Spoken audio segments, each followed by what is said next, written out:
Hey, it is elk season 2022. I can't believe we have finally made it.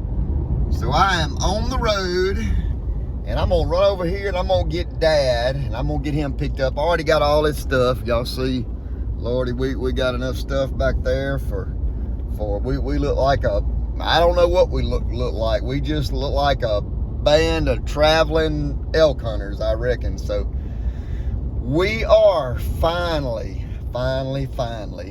New Mexico bound. So I'm gonna go over here and get Dad. I'm gonna get him loaded up, y'all. But I probably won't do any more videoing until it gets daylight. I don't like this old bright light in my face, and I want y'all to be able to see what's going on. So we're gonna head to Ackerman, Mississippi, and then we're gonna go up to Winona. If y'all want to follow the trip, we're gonna go to Winona. We're gonna jump on Interstate 55. We're gonna go 55 all the way up to Memphis. So that's probably when y'all will see us. We'll be crossing the Mississippi River. It'll be good daylight. Then we're gonna get on 40, Interstate 40, right outside of Memphis, and we're gonna go west. We'll go west through Oklahoma City, all the way across to Amarillo, Texas, and then to Tucumcari, New Mexico. But there's a lot of miles between here and there. So y'all come follow the Fanchers, elk season 2022. All right, so we made it to Winona. I got to get a little gas. I didn't have gas, and I'm just kind of checking all the bike and stuff. My strap has moved a little bit on my back tire here, so I'm probably going to fix that. But everything else is tight and riding good, and all looks good. So gas is $3 a gallon. That's not terrible. So the little clock's not running quite so fast as it normally would be. 92.82. That's tank number 1. I think we can be out there with about 3 tanks of gas. So I moved this back a little bit. It's probably not as tight as I want it right there. I probably ought to take it loose maybe when we get on our next gas stop, because it's kind of pulling my bike over to the side. But they're there. They're all these straps here are super duper tight, so you really don't have to worry about them going nowhere.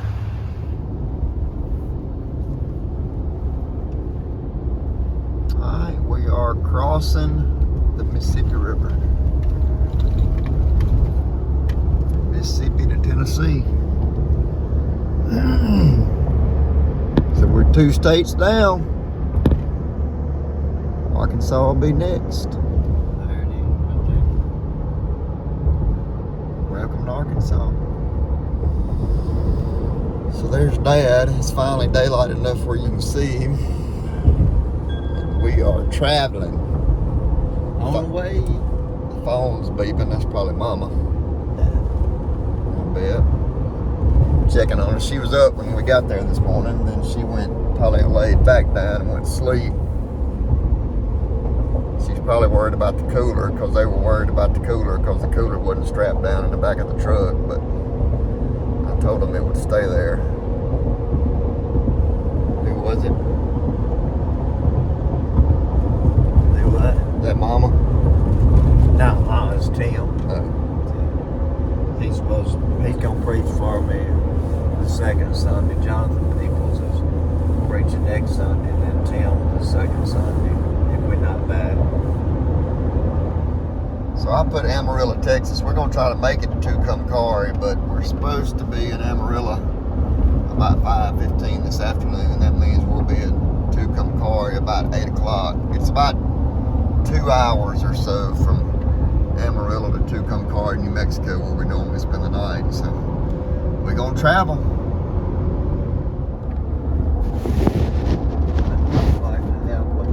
That makes, yeah, I guarantee you he gets paid.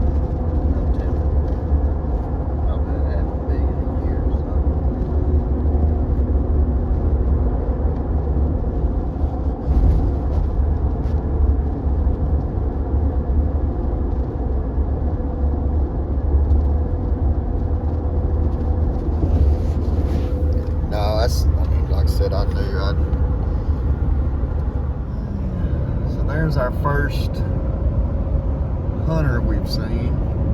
He's got his tent on top of his truck, his electric bike on the back, ready to go.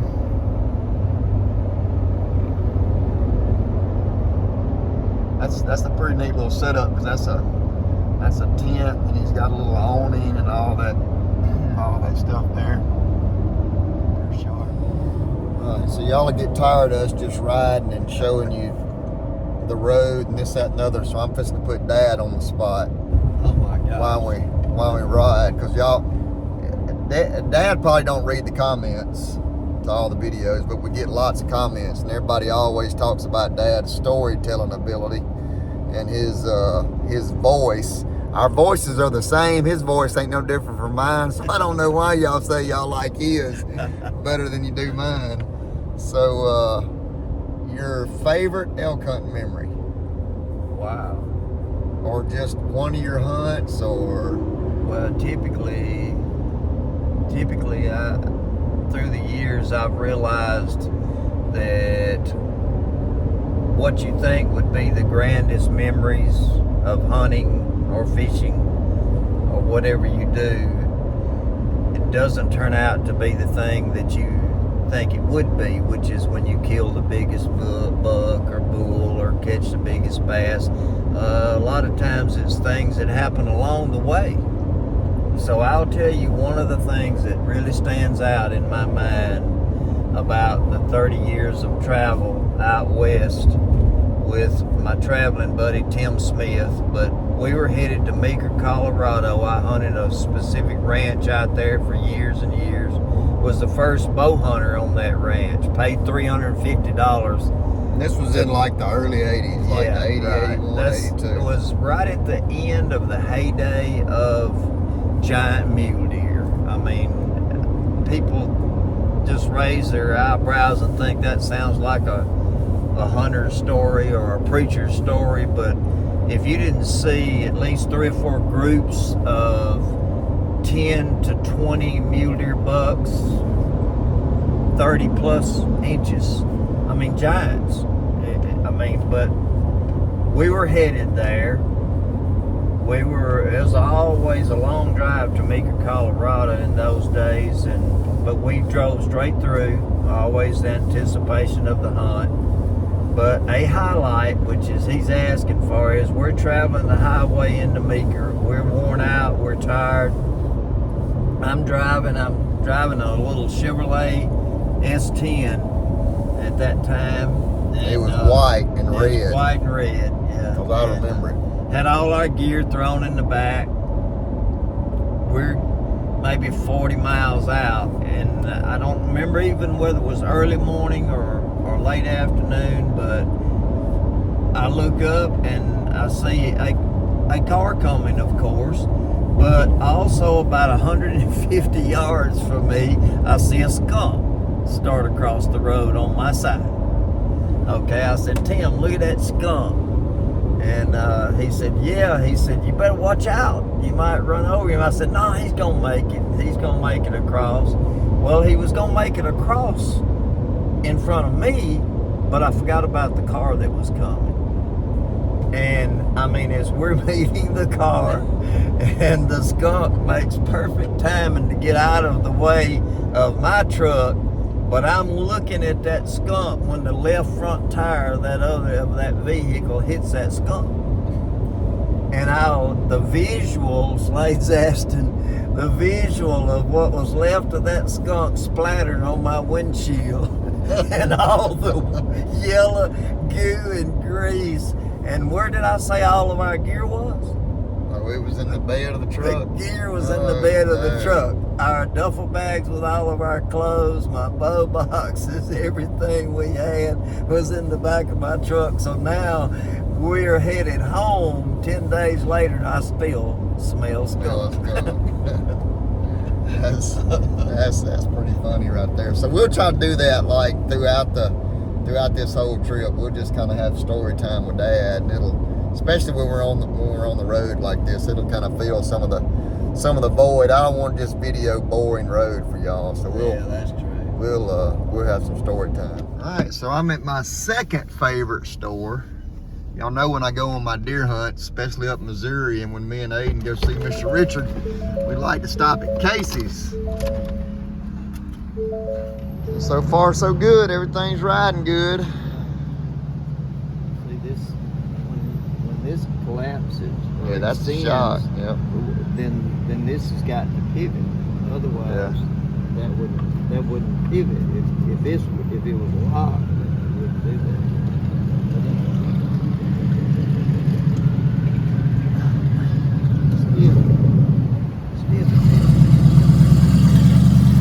We're gonna fill up with gas, and then our next stop will be Oklahoma City.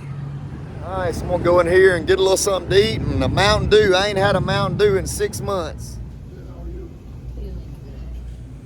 So y'all know when I travel on these hunting trips, I gotta have my Mountain Dews. Always gotta have Mountain Dews.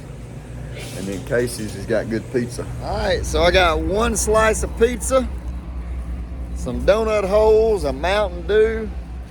Daddy got 3 or 4 bags of nabs.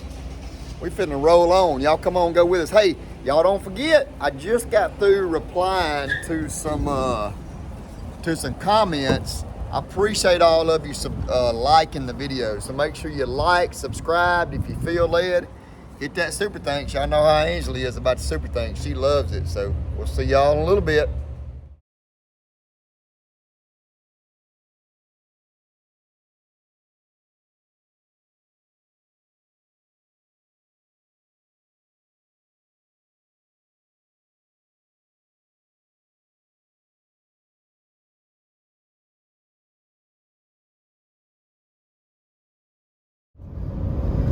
All right, so we just come through one pretty bad storm. I did a time lapse of it, and now we are almost in Oklahoma City, home of the Street Outlaws. If you watch, I think maybe that's on A&E. What's Street Outlaws? Is it on A&E or what? I think it's, you got me, I'm not sure. Or is it History Channel? History Channel. History Channel, yeah. Maybe. So Daddy always likes, and Aiden likes to watch it too, Street Outlaws. So we're headed into Oklahoma City. The weather looks pretty nasty, but if we can get through Oklahoma City, if we get on the west side of that, then next stop will be Amarillo. So we'll see y'all in a little bit. And here's all the windmills. We're about 100 and I think 150 miles from Amarillo. These have been going on for several miles.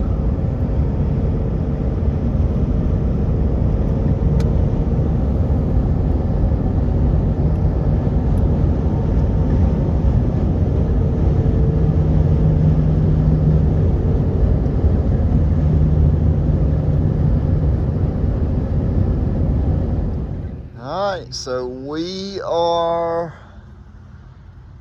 at this big observation center. We're about an hour, I don't know, maybe not quite an hour from Amarillo, Texas. So it's been raining and storms and everything. We're just gonna go in here and go to the restroom, and then we're gonna finish the rest of the trip. It's cooled off a good bit. It's been being really hot, but it's been raining and carrying on, and so it's kind of cooled off with the rain. This is a pretty cool place. I'll show y'all up here in just a minute. Big rock wall up here.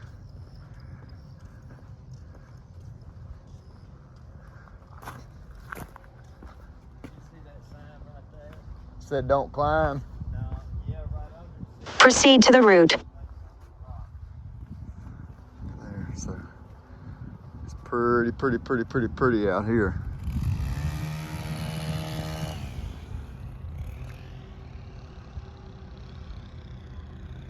This is always kind of lets me know I kind of made it to the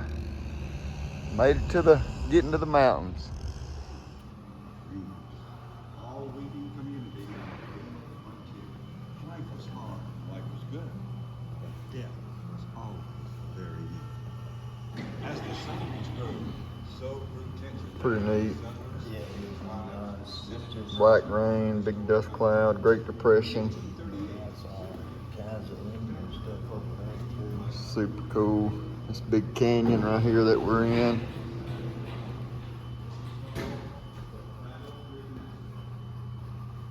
Talks about the buffalo here. It's pretty neat. It's pretty neat to come and look at all this. Future of wind energy. Pretty sharp. So anyway, it's really cool to come look at all this, and man, but I am getting ready to get there. You know, this always seems like kind of the hardest part of the trip for me, this last 3 or 4 hours. You know, we got another probably 2 hours to get to Tucumcari, where we're gonna spend a night, and then another 3 hours or so, maybe 4 hours or so tomorrow by the time we get our groceries. So I don't know, it's always kind of the toughest part, because you just are ready to get there. So I know some of this will be kind of boring, but I hope y'all are enjoying it. So make sure you like and subscribe to the channel. And the elk season's coming, I promise. You're gonna see some mountains before you know it. All right, so we still riding.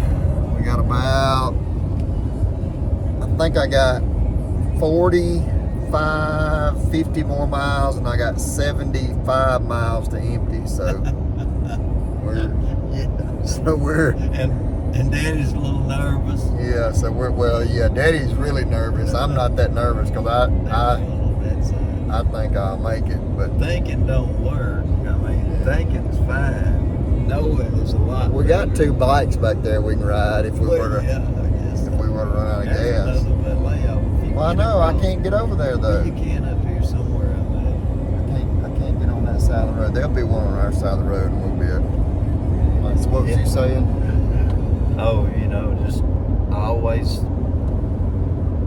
Phil is always storying. I just love stories, and was talking about what we might kill out here on the first day versus later on in the week. And I told Slade, I said, I just don't think I can shoot a small bull or the first day. And Slade said, I'm shooting the first bull that comes close this week. And it made me think of years ago, we made a trip to Meeker, Colorado, which we always made.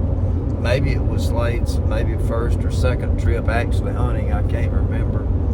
And anyway, the ranch owner that we hunted on told me, he said, listen, on the very back side of my place is a road around there. He said, if you go over there, I believe you'll hear or see some elk. So we thought, well, what the heck, we'll just, first afternoon, we'll just ride over there and see what happens. I mean, I opened the door. We had heard the elk the morning before because it was raining, and we just rode over there and listened. Was it? Okay.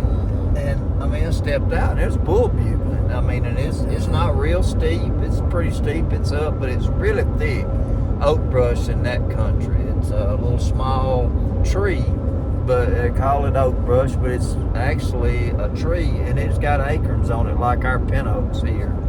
But anyway, I mean, I grab my gear. I tell Slade, get your gear, let's go, man. And I dove off in the thickest spot, and there was an old fence road that went up the mountain.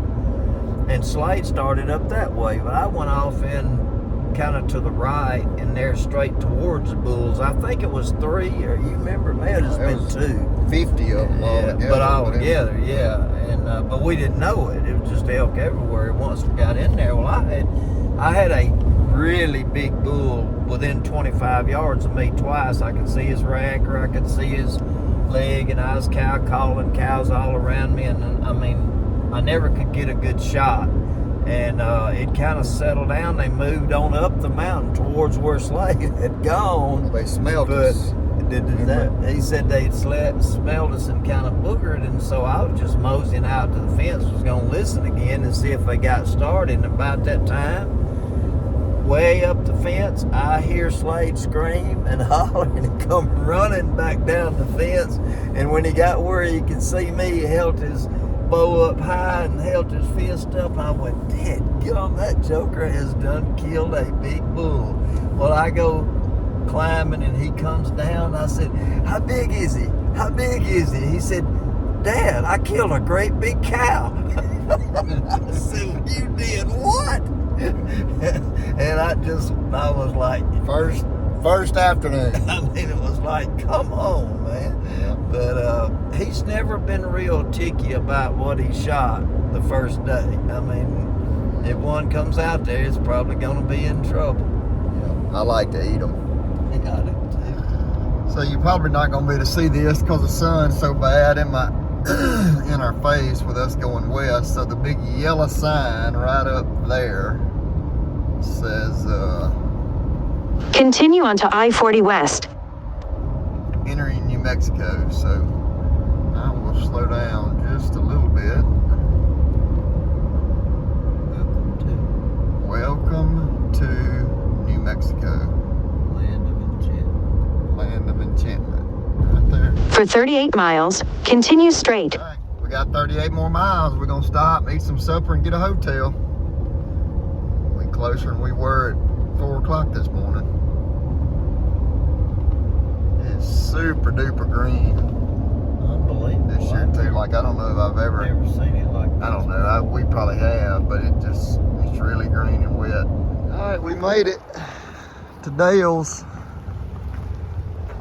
Wind's blowing. It's cooled off a little bit. Yep, feels good. I'd be glad to get in here. I ain't had nothing but one piece of pizza, so I'm about to starve. Dale's Diner. It's gonna be good. I'm hungry. Hungry.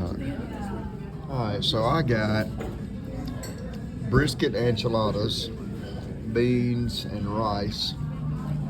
Dad got what is that? A Philly cheesesteak? Yep. Real cheesesteak bun, right? We are about to eat it up. All right, guys, could that be any prettier right there? Look at that, and then look right over here, right there, our first mountain. So anyway, it has been a great day with Dad and Follow the Fanchers. We went, we got our bellies full, and I mean, all in all, the trip's really been pretty dang good. I'm gonna set y'all right here. We went through a couple of rain and stuff like that, but it's been pretty cloudy and overcast. So of course, when we leave, the sun's to our back. By the time we get out here, the sun's to our face. But it's been cloudy enough and overcast enough where that hadn't been bad at all. So that's been really, really nice, man. We just ate a good meal. We're at the Holiday Inn Express, and I'm finally gonna get to go in here, get me a shower, and lay down and just get a little rest. We've been on the road, I think about 15 hours, so it's a pretty hard, tough little pull. So we're gonna get cleaned up, get us a shower, and probably watch a little baseball, and we're gonna be gone. I hope y'all enjoy the video. Make sure you like, subscribe. If you feel led, hit the super thanks. I hope you like the stories. I am gonna try to, throughout this whole video, just have some good story time with Dad for you guys, but also for my family's sake. So we'll have it to go back on. So tomorrow, sit tight. You'll be seeing some mountains, the cabin. I'll probably check some cameras and stuff like that tomorrow. And elk season is this far away. So thanks for following the Fanchers. God bless. Jesus saves. Remember the fella that made that right there. All this beauty. Appreciate y'all.